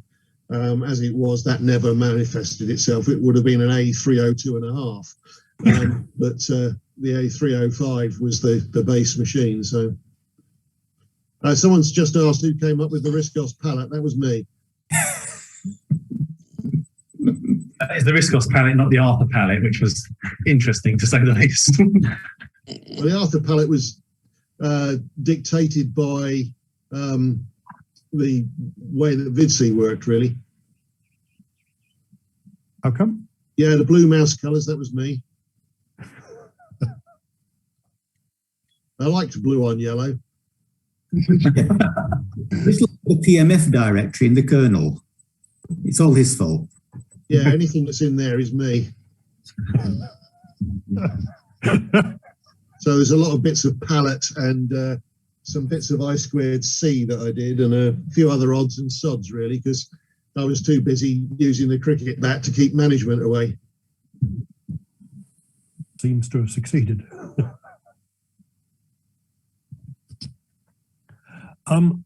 There's a question here that this one was new to me. Was there ever an approach from IBM? Question is, in the very early days, did IBM approach Acorn for an OS, but Acorn wanted the hardware built in the UK? That was above my pay grade. I mean, I wouldn't have been exposed to those kind of decisions, I'm afraid. I do know that there's a story that Bill Gates turned up to the Waterworks once and tried to sell Acorn MS-DOS. We didn't buy it. Courageous.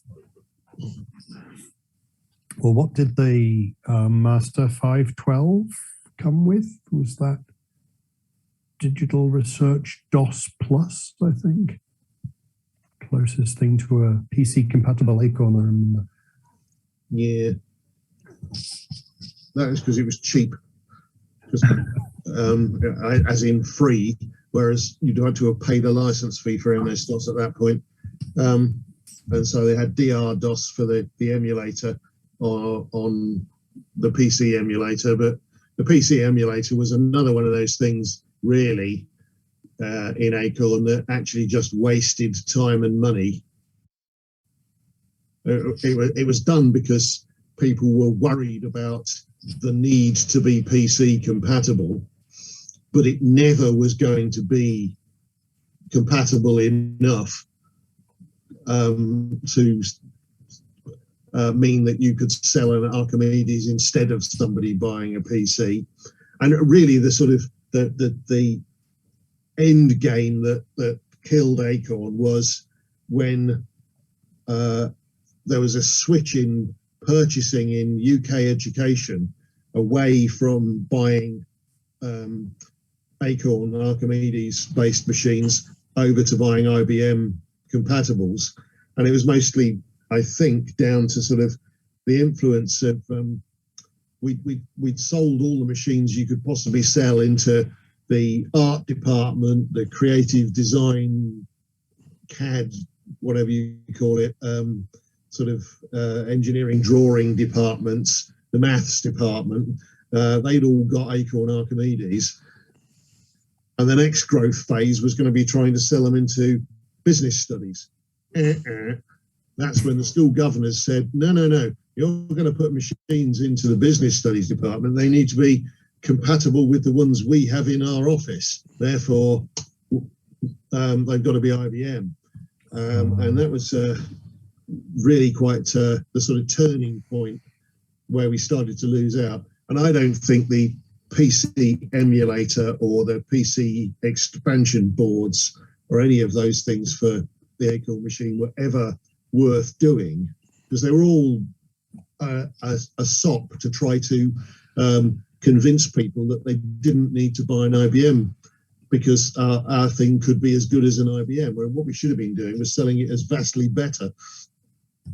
Yeah, I'd agree with putting that. our resources into developing really good applications that would have knocked the what Microsoft were doing, because we were up against things like Lotus 1-2-3 on DOS and things like that, weren't we? And I think if we poured the money that we spent on some of those other projects into developing things like encouraging Mark Colton to crack on and get Pipe Dream and Fireworks and so on and so forth out the door, and maybe Computer Concepts to bring some of their things out faster and helped them, that would have been a much better answer. It was kind of because we were Acorn Soft and we ended up doing the operating system, there was nobody doing our job for RISC OS. There was nobody doing what Acorn Soft used to do, of getting loads of good software published to extend the capability of the machine. And so it sort of it lacked the sort of momentum into the market. That's my view anyway. It's why I left Bull, because it was exactly my feeling that by the end of '88, we were kind of directionless. I was trying to stress that we needed those kind of applications, and we just weren't going to do them. We weren't putting enough effort into supporting third parties. And so when Mark came round and said, do you want to work for us, porting this program to the Archimedes, I just jumped, because it was no-brainer. I went my own way and ended up doing, the basic compiler and Genesis and all the Oak Solutions stuff that we produced, because there was a massive hole. And I think had we been able to put more effort into that, with more support from funding from Acorn on it and so on, but that was all too little too late, really. I suppose you could look back and say that by the end of '88, what the hell was the rest of the company doing? Yeah, well, they were still, there was that period when they were still trying to sell the Acorn business computers with the 32016 in it, and well, I did see further back about who was doing RISC-X, and I suppose that was another team as well. Yeah. RISC-X, yeah. Was there any contact between the RISC-X team and the RISC OS team? Yeah, I mean, Paul Hudson was working on the RISC-X stuff, and he sat right next to you, Tim, didn't he? Yeah. So, but yeah, there was a group of middle management in Acorn who are not popular with me because they very much decided that Acorn should make serious computers, not toy computers, and that the BBC Micro was a toy computer, and that therefore the Archimedes was a toy computer. And what we needed to do was make serious computers that competed with things like the PDP-11 and the VAX, the giant mini computers from the years before, sold at vastly inflated prices, and they were just wrong. The market wasn't going that way. What we needed was more really good games. We had no game software development department anymore because Tim and Neil were working on the operating system. And so, we were reliant on things like Lander and Zarch and stuff from David Braben. And that was it, really.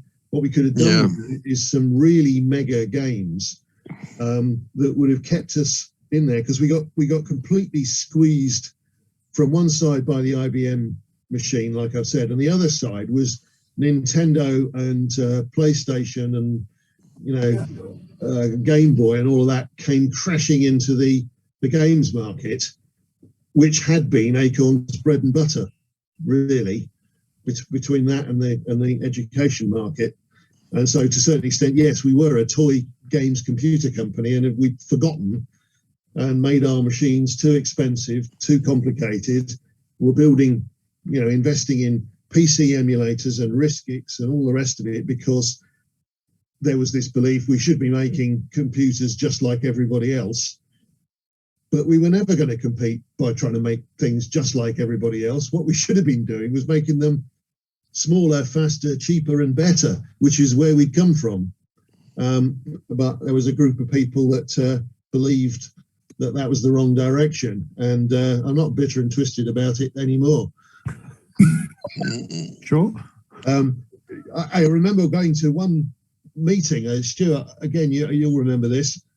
We were sat there and several members of that particular clique were extolling the virtues of their business computers.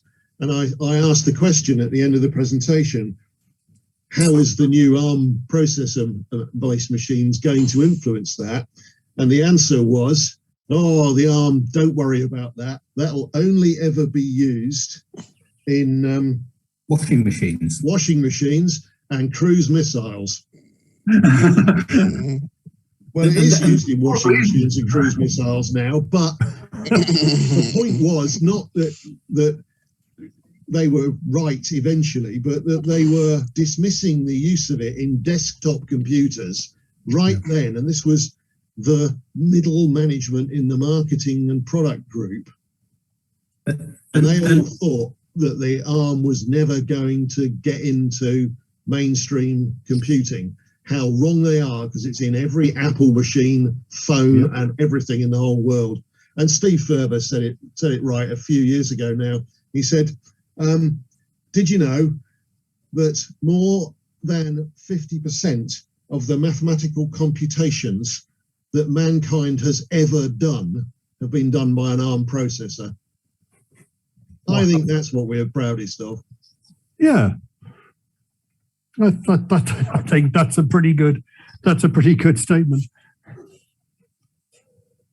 One question here is, why did Acorn not use Acorn Soft to write software for their shiny new RISC OS and instead relied on third-party software companies? Because we, the four of us and a few others who can't be with us tonight, were Acorn Soft. We were writing the operating system, so they diverted all of us from writing games, business software, and compilers and utility programs and things like that to support the BBC Micro onto building RISC OS, and that worked, but it left this huge void. But they'd never appreciated what it was that had done for them on the Beeb, and therefore didn't backfill it with anybody. We tried to backfill it with third parties, but third parties are always a little bit prone to, competing with each other rather than spreading out and doing all the things that you need, rather than just all of the most popular things. And as I say, where were the games? There just weren't any, as far as I could tell. A few years, yeah. Yeah, I think it was probably that let the Amiga. Let the Amiga in. It let the, we just left this void and it was all because of this attitude of no, we're making serious computers now, not toy ones. Without realizing the potential of their own processor and OS as a serious computer. Yeah, it was perfectly capable as a serious computer, but it needed all the rest of what it had, of its heritage, filling in as well. Yeah, this is fair, I think. But nonetheless, it's still here, still around, still survived. So, maybe Raspberry Pi's helped a lot with that, I guess. But yeah. I had a friend visiting who's she's no longer an IBMer. She's now with Kyndryl, the IBM Services spin-out. But she said she visited at the weekend from Sweden, and she said, I'm thinking I might get a Raspberry Pi. Do you have a Raspberry Pi at all? Yes, you could say that. I can't actually remember offhand how many Raspberry Pis I've got, but there are a few around. Yes. What kind would you like to see? 3, 4, 400? Oh. So apparently Kyndryl are recommending to their staff that wish to learn about penetration testing and aggressive security testing that you use a Raspberry Pi with Kali Linux as the testing tool. How do you feel as the architects of such a long-lived sort of handcrafted in assembly tiny OS about the size of modern operating systems such as Linux, millions and millions of lines of code? Yeah, well, where do you start?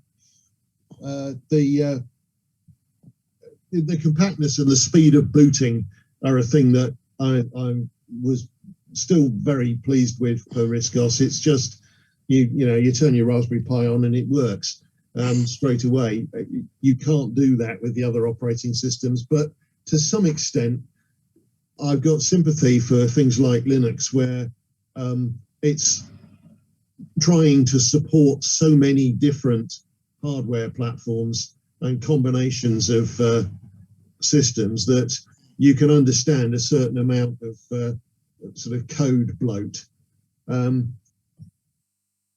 don't have that much sympathy for Windows because it doesn't. You have to build the machine to match the operating system or it won't work. Yeah, there's lots of device drivers and stuff like that, but it's still got some very stupid things in it, and it takes forever to boot up, not just because there's a lot of it, but because it seems to me that it goes off and tries to do things very much one at a time. Go off and try and connect to the network, even if you haven't got a network, and sits there till it times out and then moves on to the next bit, seems to me. I don't know. I'm not an expert on how that works, but what do you guys think? The quality of the device drivers has just gone to shit. About 10 years ago, I bought a HP printer and thought it was going to be a simple task, and couldn't believe how long it took to actually start each print job. So you examine what the file activity is. And this simple HP device driver, I think it loaded about 40 files and made 4 separate connections to the same MySQL database. What's it got a bloody database for? Yeah. The software has been rubbish pretty much forever, though. Since their printer drives, I remember having trouble with them back in the early 90s, where they would try to scan for printers on your network by basically pinging every address on your network. Unfortunately, the station I worked for had a Class A network. It didn't work too well. We wondered why the whole network slowed to a crawl, and it's just because someone had started up the HP printer admin software. I was a bit sorry. A couple of years ago, I got an email out of the blue from the UK network IP registry, and they sent out this email, I'm sure with not much hope of a reply, saying, we see that you bought a Class A network office in like 1993 and you've never used it. Do you still have that? Do you still want it? And I did. I bought one for my then employers, who were a stockbroker in the City of London. And we used DECnet. We never actually attached our network directly to the internet. And then they got acquired and they shut down the UK operation. And the no longer existent UK operation owned a Class A network, which is worth quite a lot of money in 2020. And I was the one who reserved it. And I still have the same email address as I did in 93, and it still works. So I replied to them and said, well, yeah, that was me. But unfortunately, I did it on behalf of my employer, and the company does still exist. It's this big stockbroker in Sweden. So you should probably talk to somebody over there. It's a bit of a shout and say, yep, that was mine. I'll sell it. What's the offer? But yeah, we have another question here from Gurf, which I quite like. There's a replacement filer that's been demonstrated recently, and it's an 8 megabyte application. It's larger than the whole OS was. Any thoughts? It's probably got some very pretty graphics in it, though. I would hope so for 8 megabytes. True color, scalable icons.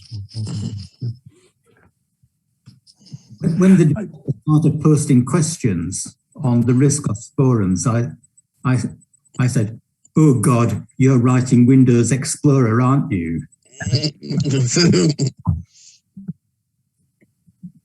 What do you guys think of some of the efforts that are going on to do things like retrofit multiprocessor support onto RISC OS? There's a project that's got NetBSD running on a second processor core, another one that's got Gnode running on a second processor core. Does this wonderful, noble effort or a step too far? Or don't really have an opinion on that. I haven't looked at it. That's fair. Sorry. It's amazing the lengths that people will go to try to make it adapt and scale to modern hardware. But this is almost the last big thing left, really. You know, use all the cores even on the Raspberry Pi, and with a modern RISC OS web browser coming, it's going to need them. Where next do you think that this little project from the 80s is going to go? Any guesses? Desires, maybe? Where'd you like to see it go? Don't care anymore. History now. The RISC OS in space somewhere. Does the International Space Station have RISC OS on? Anyway. They've taken Raspberry Pis up there, so yeah, you could do it. Yeah. It's not a case of not caring. It's a case of for me wanting to support my existing users as much as I can, for which I don't think we need to do much more. What about doing an embedded version of it? RISC OS, I thought people had done. Well, I don't know. Apart from all the bastardized versions that I did, I wonder if an official RISC OS embedded might come into existence. Wasn't that Pace's whole business? Well, really, yeah. It's just you don't need the desktop and the user interface, so it could be quite small. Somebody did do a RISC OS Pico for the Pico, which threw away all the graphics elements. Because I think that the RISC OS Pico didn't run on the Pico. It was a name, but yes, it was basically the text part of the operating system and BBC Basic, so it booted straight into BBC Basic. Was designed very much to look like a BBC Micro. That was kind of the whole point, wasn't it? Well, yeah, it was underneath the desktop. That's what you had. Yeah. And that with networking, and I don't know, there's one or two things that, wireless support and some of the drivers for some of the modern radio communication protocols might be quite nice. Bluetooth, maybe, I don't know. There are a few things that I haven't seen RISC OS do that it could do. I mean, I even seen members of the sort of BBC Micro hackers community making Acorn electrons with Wi-Fi, and if you can do that, well, surely somebody can do all the rest of it. And, so I'm getting too old for doing too much of this. I like to have a nap in the afternoon. There is a project out there called Collapse OS, which is being written by a guy who feels that the collapse of technological civilization is imminent, and he's trying to build a modernish operating system that people will be able to run on chips scavenged from old computers in the ruins of civilization. And it's 8-bit and it's based on Forth. But I'm wondering, given the level of tech that went into building the ARM, do you think that it would be possible to build something like that from scratch today, if we did have some world-spanning disaster and all the silicon fabs were shut down and so on? I mean, it was a pretty small team that bootstrapped the silicon and the software. So, do you think we still got it? Does anybody have what it takes? Not really. I don't. Computing is no longer my hobby since I'm working full time in computing for my career. So, I don't really do computing as a hobby anymore. I do music, play my saxophone, and compose music and stuff. So. Seems like a good use of the time. Do you mean could we recreate Arthur? I'm wondering if the skill set that was needed, that was maybe a thing in the 80s of handwriting assembly code and hand designing a 32-bit chip. Could anybody do that anymore? I wonder if it's gone. I don't know. I think people, sort of, can do a lot with the RISC-V at reasonable levels, undergrad projects in terms of modifications to design. So not knocking up another RISC chip wouldn't be out of this world. Would anybody write half a megabyte of assembler ever again? No, they would not.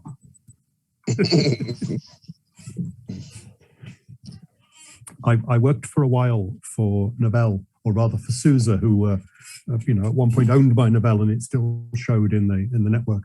And I believe that one of the reasons that Novell NetWare eventually got retired was that the core network file system, NetWare file system, was a half megabyte hand-coded assembly module. And when the last of the team retired, nobody else could understand it, fix it, debug it, maintain it. So they simply basically had to pension off the entire product line because nobody else could fix that anymore. Nobody else knew how it worked. That was just a file system, not a whole operating system. The funny thing is that I can go back 35 years later and look at parts of the RISC OS kernel and still understand how it works, even the poorly commented bits. it is pretty clear. Yeah, ARM assembler is nice. Yeah, I wrote some ARM assembler this year for doing those fast Fourier transforms and stuff, and it's just, you don't forget how to do it. There was 87 instructions to remember, wasn't there? So. Also, I did some hard drugs in the 60s, and I can still do it now. All right, Brian, I think I'm going to hand it back to you in a moment because we're coming up on we've just gone over, I think, 2 hours now. Yeah, I'm getting a bit tired. I haven't actually eaten anything this evening yet. So Neither have I. And I'm an hour ahead of you. Yeah, well, thank you, Liam, and thank you, Tim, Richard, Stuart, and Paul, for an excellent chat. We'll kind of, if you want to wander off, you can now. The meeting will stay open for a little while longer for anyone else who just wants a general chat about things. Hang on, there's one last question from Jerf there. What do you think about the idea of RISC OS being implemented in Python? It's glorious. No, just no. Just step away from the keyboard and leave it. The idea with RISC OS was to make it go fast. Python's great. It's a bit like BBC Basic for the obvious reason that that's what it was supposed to be like. And there's a reason we didn't use Basic to write the whole of Arthur. We only wrote the demo program that became the desktop in Basic. Is there an ARM emulator in Python? Probably there is. Probably. You're like kicking a dead whale along a beach. There were certainly Python emulators for 6809 and 68000. I assume someone's written an ARM one as well. One of the most inspiring projects I saw recently, I thought, was a brilliant wizardry, but probably didn't have anything as efficient as Tim's 6502 emulator. Somebody's turned a Raspberry Pi into a coprocessor for a BBC Micro. And it pretends to be a very, very, very fast 6502 or Z80 or possibly Intel 8086 or something. But I think it can run at the equivalent speed of a 200 and something megahertz 6502. But I'll tell you one thing.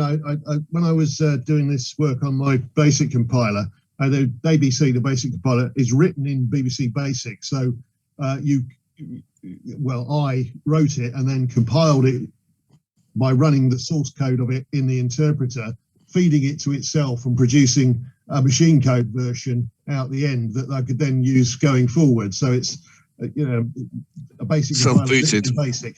And the first time I compiled the compiler running using the interpreter, it took 28 hours on an A500 at 8 megahertz or 6.6 megahertz on an ARM2.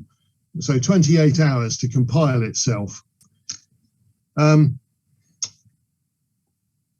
this is the sort of thing you don't do very often. I think I only ever did it 3 times. And I eventually got a working machine code compiler and then just climbed the ladder from there, because the machine code version of the compiler could compile itself not in 28 hours, but in 30 minutes. So that was rather an improvement. You run the compiler on the Raspberry Pi. I've got a Pi 3 with it here. And it takes 2.2 seconds to compile itself.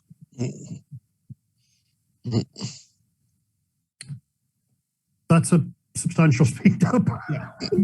Wow. It just and the build script also routinely compiles it under the interpreter and under itself and compares the two. And if you do that, it's still less than a minute. And this just proves that, there's not too many bugs in the whole thing.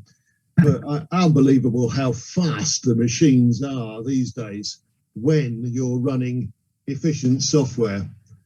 And a Raspberry Pi running RISC OS is just about the fastest machine I've ever used. So I think that's fantastic place to finish. I agree with that. Not sure we can. Very much, Paul. Thank you, Tim, Richard, Okay. and Stuart. Thank you all. Evening. Nice to see you guys again. Bye for now. Hey, boys. Sometime. Maybe the rest of us. Yeah. Right. So for everyone else, I said the meeting will stay open for a while. So if anyone just wants to unmute themselves and turn their cameras on and chat, then feel free.